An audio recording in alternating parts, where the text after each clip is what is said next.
এই গরুর মাংস রেসিপিটা যদি একবার ট্রাই করেন, এই রেসিপির প্রেমে পড়তে বাধ্য হবেন।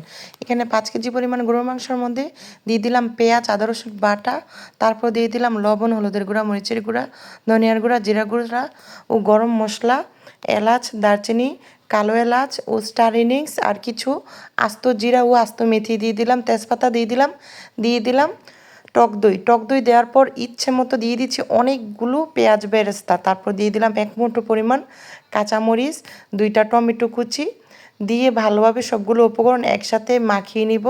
মাখিয়ে নেওয়া হয়ে গেলে পেঁয়াজ বেরেস্তা করা যেই অবশিষ্ট তেলটা থাকে ওই তেলটা দিয়ে মাখিয়ে ম্যারিনেট করে 1 ঘন্টা রেস্টে রেখে দিব। রেস্টে রাখার পর এই প্যানের মধ্যে রান্না কমপ্লিট হয়ে যাবে, আর কোনো মশলা দেওয়ার প্রয়োজন হবে না। বিশ্বাস করেন এই রান্নাটা একবার হলেও ট্রাই করবেন, অনেক মজা হয় খেতে। রুটি, পরোটা, সাদা ভাত, পোলাও সব কিছুর সাথে খেতে অনেক অনেক ভালো লাগে। আমি প্রায় সময় এভাবে রান্না করে থাকি। আর বিশেষ করে সবগুলো মশলা একসাথে হাতে মাখিয়ে 1 ঘন্টা রেস্টে রেখে রান্নাটা করার কারণে রান্নাটা অসাধারণ হয় খেতে।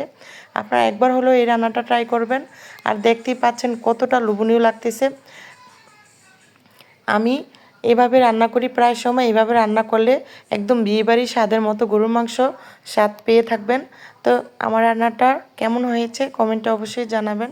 আল্লাহ হাফেজ।